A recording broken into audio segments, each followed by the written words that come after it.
Vampire Coast are all about guns, undead, and booty, and that can be a whole lot of fun to play as. But when you're up against them and it's your booty on the line, things can be a bit more challenging. So let's go through and work out exactly how you can beat them in both campaign and battle. Starting with campaign, and honestly, I was a little bit surprised to see the Vampire Coast get so many votes, since I can't really think of a time they gave me a ton of trouble in my campaigns. I mean, sure, they can be annoying with their constant raiding, but nothing that an army or two heading over to take them out can't solve. Nonetheless, let's take a look at their main strengths so we can work out how to counter them. If you ask me, the most annoying part about fighting the vampires, and honestly any undead faction, is Raise Dead. This allows them to summon an entirely new army out of nowhere, meaning you can wipe them out to just their lord one turn and have to fight against a full stack one turn later. Now, while there's no actual way to stop this other than to wipe them out entirely in one turn, you can employ a tactic to make sure it's less painful. By simply bringing an extra army to take them out, you'll have more units to spend on taking out their army, so it doesn't matter if they raise a whole new one, because you've already got a spare one sat waiting. Now, this is quite the monetary investment, especially early on, but it's the only surefire way I can think of to make sure you always have the numbers advantage no matter what. If you really can't afford this, then the best you can do is to make sure that your own replenishment is as high as possible and get your armies into a place to do it after a tough battle with the undead. If you can chase their armies post-victory to finish them off, then great, but if not, get to a settlement or the nearest allied land and heal yourself to give yourself the best chance possible against whatever they summon against you. Honestly, this is the part you have the least control over, making it the hardest to counter since everything happens on their turn, hence why it's the most annoying part about fighting against them.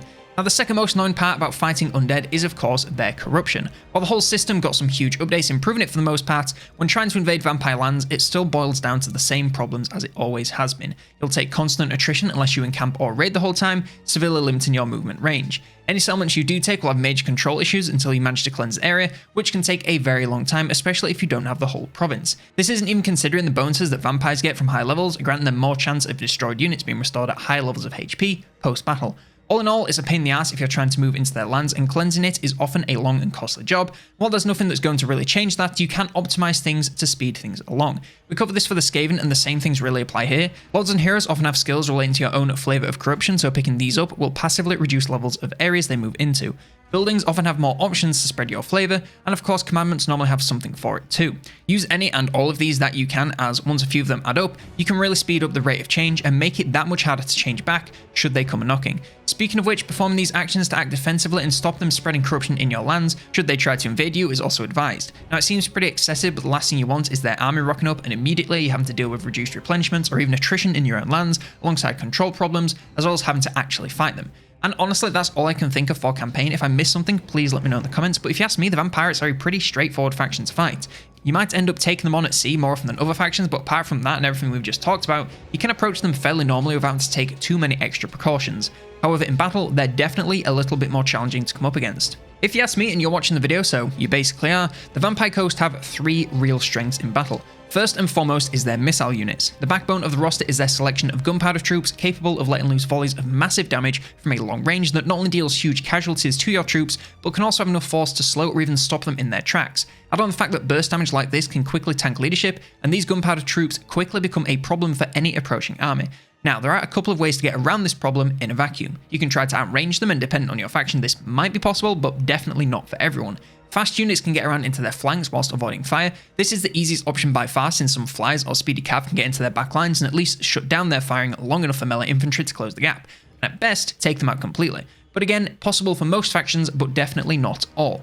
Or the final option, which any faction can do with a little bit of map awareness and game knowledge. Simply move where they can't see you. Now, I'm not just talking about stealth units to move hidden. No, I mean literally move where gunpowder troops don't have line of sight. So lumps in terrain, trees, hell, even putting their own units between you and them can do the trick. Gun units are outstandingly powerful, but they are utterly useless without a direct and clean line of sight between them and their target. So if you can approach whilst putting literally anything between them and your units, they won't be able to do a damn thing about it.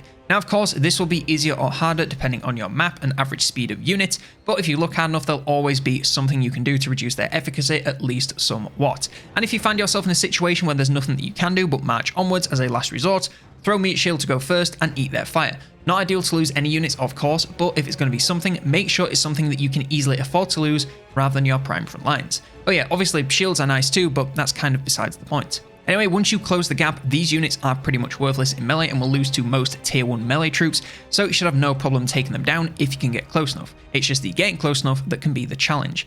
Now, the second thing that the Vampire Coast really have going for them is their monster roster. It's not the most extensive in the game since the Lizards have like 500,000 monster units, but nevertheless they've still got a fair few to choose from, all the way from Felbats to the Necrofex. Now, monster units are still monsters, so they're large hitboxes with a lot of mass meant to disrupt front lines and deal tons of damage whilst tanking for a very long time. However, they work so well here since they can keep front lines at bay without entirely blocking line of sight for their gunpowder units, making for one scary combination. However, you just have to see them like any other monster unit and take them down as efficiently as possible whilst doing anything you can to avoid taking too much fire from their missiles using the methods that we just covered. So, the best way to take down large monsters is with ranged damage. Lots of it. Obviously, the higher the damage, the better, but honestly, low tier damage units can still take out most monsters pretty easily if you focus your fire, since all those missiles hitting at once really does add up. If your faction has anything ranged, bring a handful to deal with monsters and focus fire them as hard as you can, even if it means having 6 units firing on one monster at a time. Better to take out one and get a break in the enemy line than equally damage 6 monsters and get nowhere. Now, if ranged isn't an option, it's a bit harder, but just throw the highest damage anti-large that you have at them. It sounds obvious because it is, but still, do your best to totally surround enemy units with these troops and pile on damage to prevent them from moving away and break them as quickly as you can. No one likes getting hit from all sides, no matter how big they are, so lay on the damage as hard and as fast as you can to bring them down in no time. This isn't as risk-free as ranged, but it'll do the trick eventually. Now, the third major strength that the Vampirates have is their magic. Of course, they have their unique Lore of the Deep, which is nice and all, but when you're talking powerful magic and vampires, the Lore of the Vampires is always the real threat, and it's only really for one reason. The Invocation of the Heck and any other healing tricks vampires pull out is the real threat, since it just means your unit's gonna have to work sometimes up to twice as hard to take down units. Now, the Coast don't have the healing quite as good as the Counts, but still, if you see a Vampire's caster, try to shut them down as quickly as you can. And a little bonus tip, healing is heavily countered by fire damage, so bringing along a fire caster and hitting any units healed is a pretty great way to limit their value. Plus, most of their roster has lower armor, making this the perfect lore to burn the undead to ashes. Anyway, whether that's sending in your own lord or hero to duel them, focus firing them on a mount, or surrounding them in melee, just do whatever you can to interrupt their casts and take them down as quickly as you can. Not only will this remove the magical threat, but it'll also impact the army a lot more than most factions. Vampire armies are really carried by their lords, and while it's not quite as severe for the Coast, it's still true, and taking them out will deal a crushing blow to the entire army. And the main reason for that is the fact that the entire roster is undead.